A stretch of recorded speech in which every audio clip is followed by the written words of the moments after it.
Hoje nós vamos falar da Cosan, que divulgou o resultado do quarto trimestre de 2023, que foi um bom resultado, e também vamos falar um pouco aqui das perspectivas aí futuras da empresa, tá?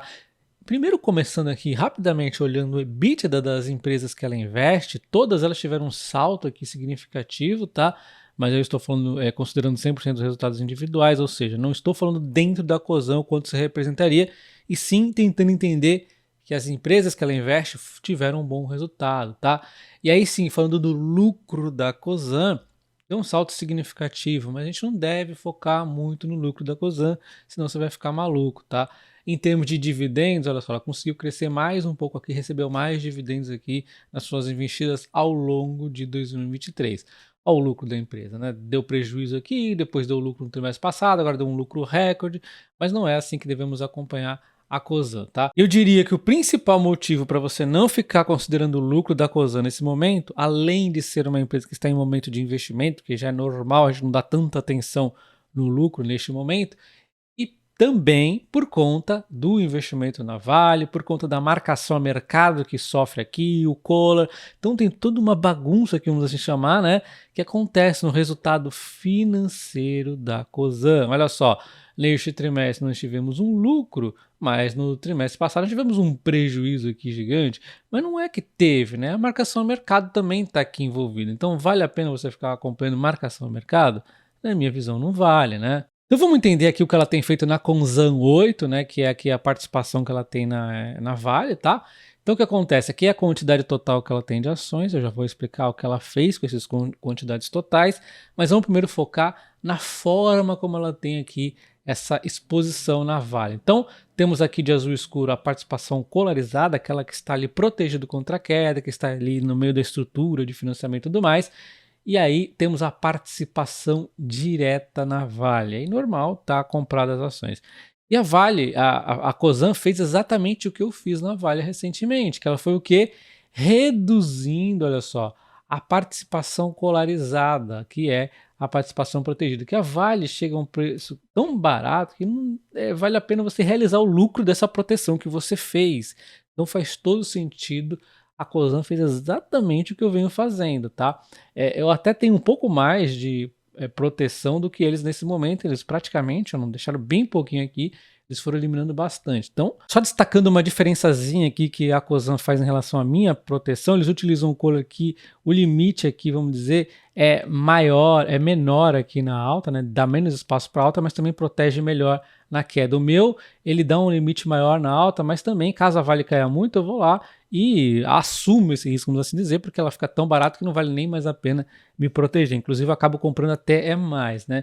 Então, a minha estrutura é um pouco diferente, porque eu posso me dar o luxo de fazer isso. A Cosan, ela tinha ali uma estrutura em financiamento, então limitar a oscilação também significa que ela conseguiu um empréstimo aí, provavelmente com melhores condições, né? Eu acho que deve ser essa a lógica aí deles. Então você percebeu que ela diminuiu a participação protegida e financiada e aumentou a participação direta.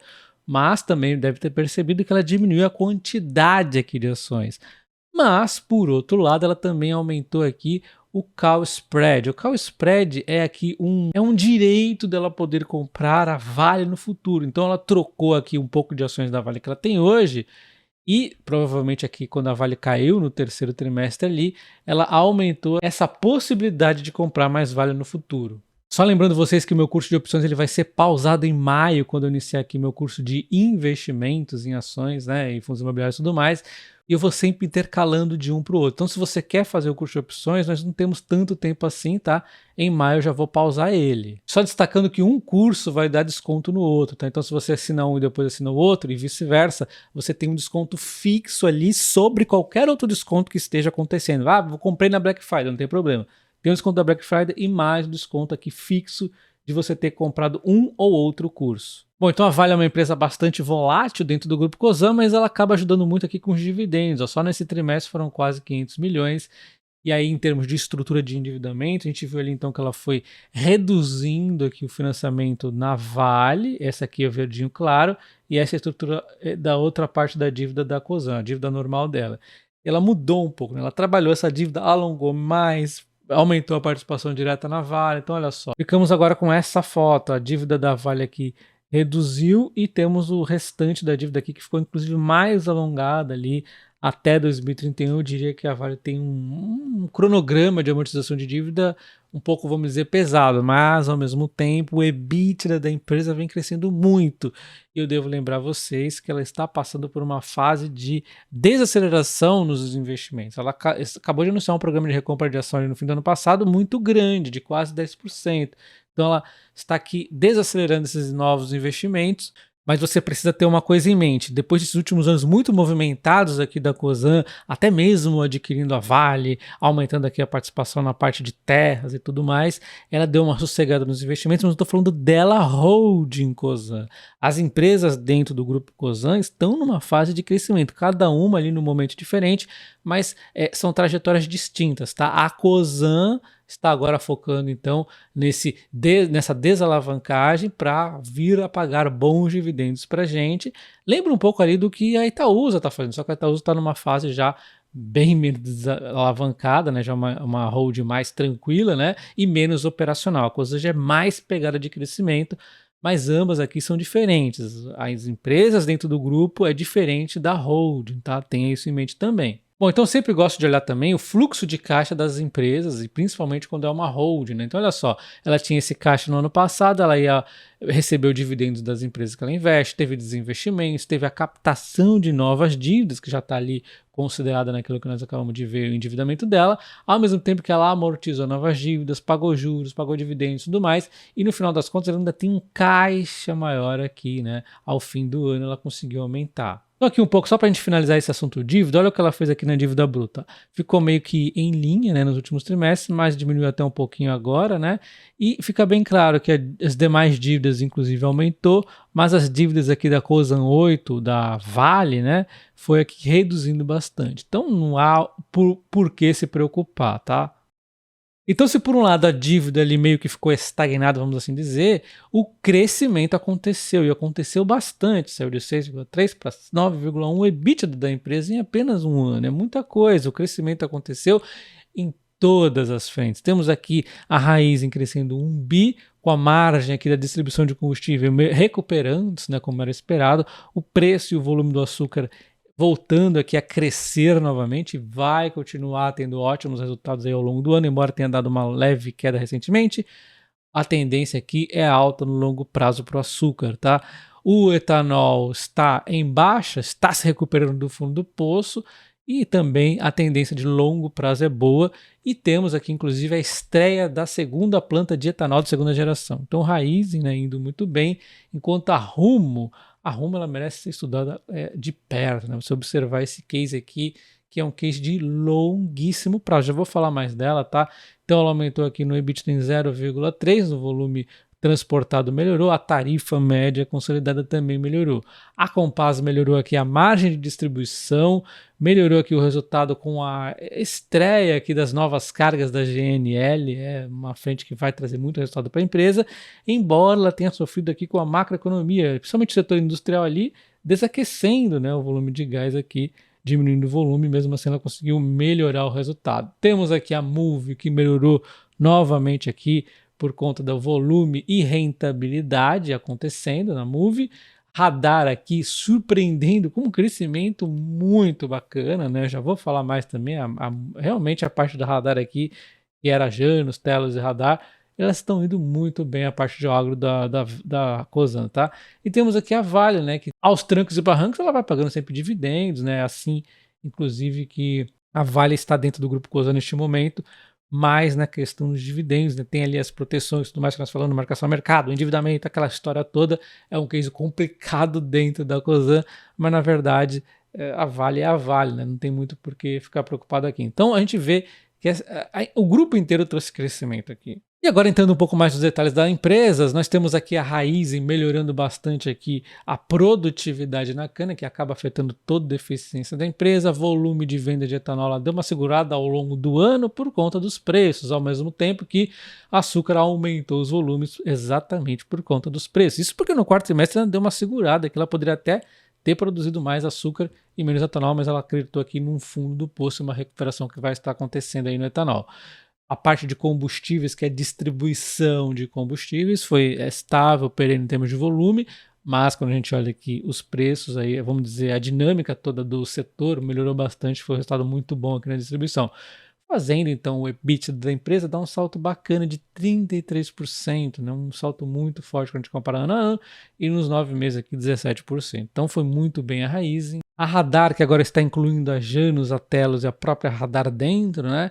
Ela teve um resultado muito forte também neste trimestre. Saltou aqui por conta, vamos chamar é meio que não recorrente, né? Porque é uma marcação a mercado, porém, esse é um dos propósitos exatamente da Radar, né? Que é a valorização das terras. Então, eles estão fazendo um trabalho aqui primoroso. Quando a gente pensa que não tem mais valorização, vai lá e dá uma porrada. Então, eles estão fazendo um ótimo trabalho aqui nessa gestão de terras agrícolas. Não me cansa de surpreender. Acho que o mercado também deve estar sendo surpreendido aqui com essa gestão de portfólio agro da Cosan, tá? O que era para ser uma participação ali bem menor, tá ganhando cada vez mais atenção do mercado. Rumo é um dos cases de mais longo prazo da Bolsa. Ele começou lá atrás com o planejamento audacioso aqui da Cosan, e aí ela se deparou ali com um dilema junto com a América Logística, ao qual chegou um ponto que ela teve que fazer ali, incorporar a América Logística para dentro, para continuar o seu plano de crescimento.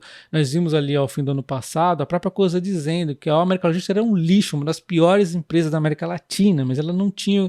Era o plano da Cosan, né? Então ela foi lá e conseguiu aqui passar pelo turnaround, um endividamento gigante, ela foi conduzindo isso muito bem e agora ela está numa fase de crescimento. Concessões foram renovadas, concessões longas, e tem mais crescimento à frente. A gente já vai dar uma olhada inclusive em algumas coisas, e aí nós temos então ao longo desse trimestre, quando a gente compara trimestre a trimestre, um crescimento nos volumes e um crescimento também nas tarifas, a mesma coisa que tivemos o ano fechado, um crescimento em volume e tarifas, o que ajudou aqui a um crescimento no EBITDA, e também no ano crescendo EBITDA 25%, por conta do crescimento de volumes e a recuperação aqui das tarifas. Tarifas é mais questão aqui, né, de mercado.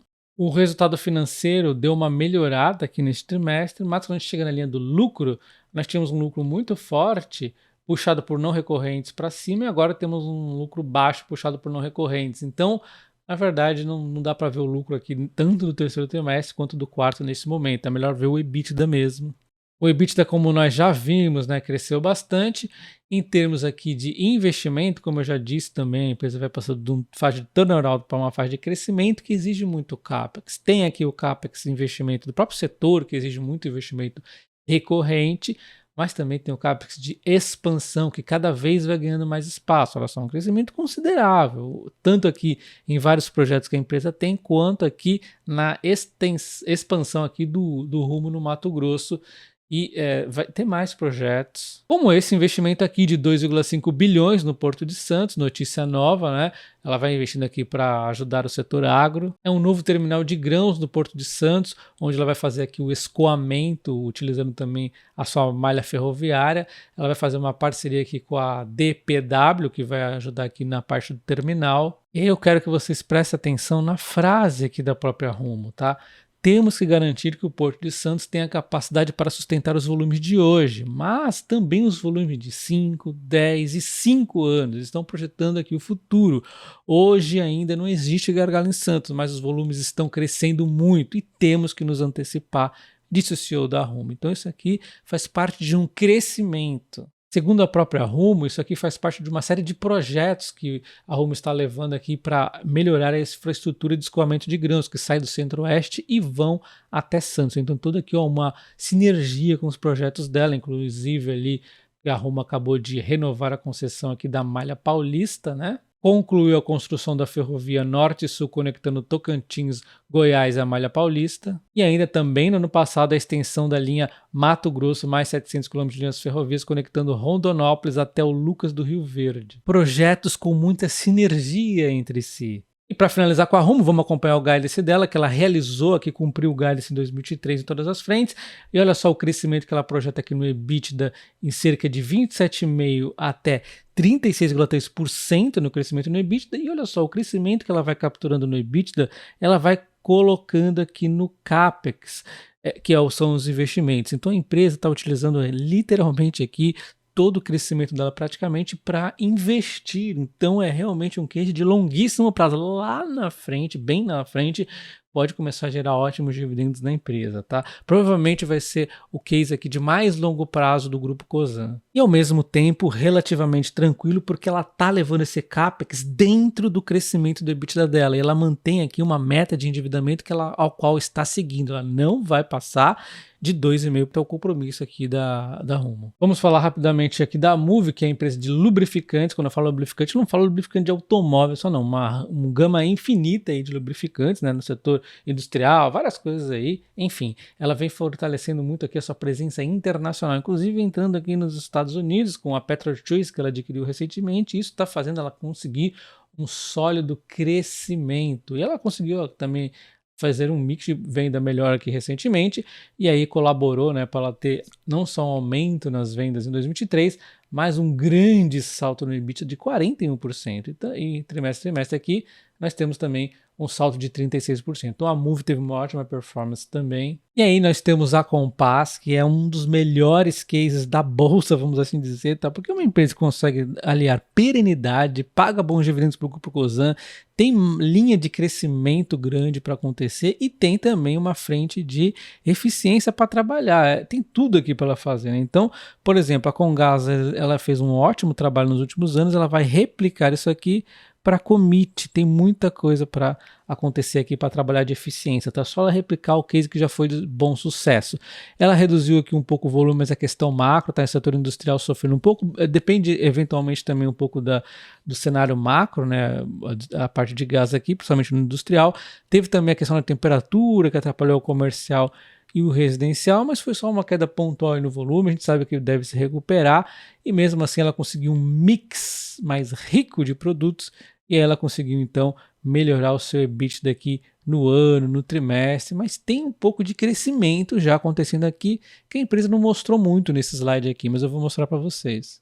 E o crescimento está aqui, ó, na GNL, que ela vai entrando aqui um crescimento bacana no marketing serviço, que é uma, vamos dizer assim, uma frente nova que vai entrando na empresa. Que é tudo isso que ela prometeu para a gente ali ao fim do ano passado, que é trazer muitos crescimento aqui nessa frente de marketing serviço. Tem muita coisa ainda para acontecer por aqui, terminal e tudo mais. E como eu já disse, tem a parte aqui da Commit, que ela vai ganhar aqui eficiência, replicando aqui o case bem sucedido da Comgás, e a própria Comgás ainda tem mais crescimento e eficiência para trabalhar, e essa eficiência ela vai trabalhar aqui na Sulgás, na Nectar, né, que ela adquiriu aí no ano passado. São empresas aqui que precisam de muita coisa ainda para ser trabalhada para melhorar essas margens, então ela tem muita margem para crescer. Esse aqui é o resumo da história. Então nesse vídeo nós falamos da dívida da empresa, que serve relativamente sobre controle ao tempo que a participação na Vale foi elevada, a participação direta, né? O EBITDA do grupo vem crescendo bastante, o que deixa a alavancagem aí, na minha visão, sobre controle. A Raízen segue aqui em recuperação na distribuição de combustível, teve uma boa performance, puxada também pelo açúcar. Eu não falei tanto da Raízen porque já tem vídeos exclusivos dela, né? A Radar aqui teve um positivo aqui de marcação ao mercado, podemos chamar de não recorrente? Não sei, porque isso aqui é parte do core business dela. Volta e meia ela vai ter essa marcação ao mercado e quase sempre vai ser positivo, porque a empresa vem fazendo um bom trabalho aqui, né? A Rumo segue engatando aqui num crescimento após deixar aí o turnaround há alguns anos atrás, né? Ela tem muito mais crescimento pela frente. A Moove também segue crescendo bastante, geograficamente, inclusive. A Compass segue sólida e com muitas chances aqui também de crescimento, seja via eficiência, seja crescimento mesmo aqui em novos produtos e até mesmo em escala. Eu espero que vocês tenham gostado do vídeo. Um abraço e até o próximo. Valeu!